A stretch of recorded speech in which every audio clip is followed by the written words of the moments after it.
हरे कृष्णा, राधे राधे। आप सभी भक्तों का हमारे इस YouTube चैनल में हार्दिक स्वागत है। अपरा एकादशी व्रत की पावन कथा।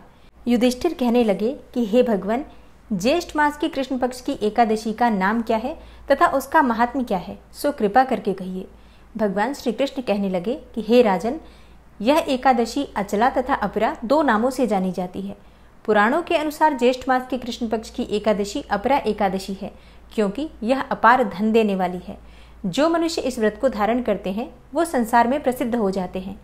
इस दिन भगवान त्रिविक्रम की पूजा की जाती है। हे युधिष्ठिर, अपरा एकादशी व्रत के प्रभाव से ब्रह्म हत्या, भूत योनि, दूसरे की निंदा आदि के सब पाप दूर हो जाते हैं।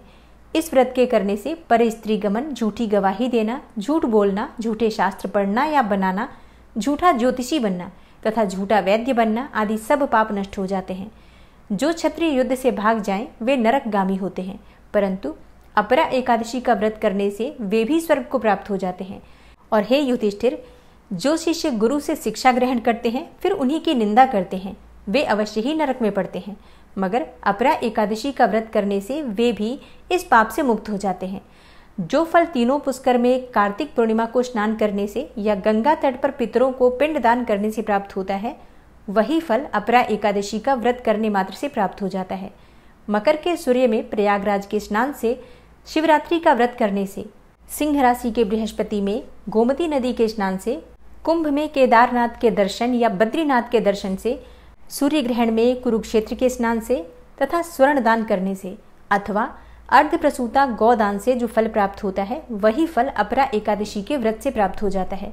यह व्रत पाप रूपी वृक्ष को काटने के लिए कुल्हाड़ी के समान है, पाप रूपी ईंधन को जलाने के लिए अग्नि के समान है, पाप रूपी अंधकार को मिटाने के लिए सूर्य के समान और मृगों को मारने के लिए सिंह के समान है।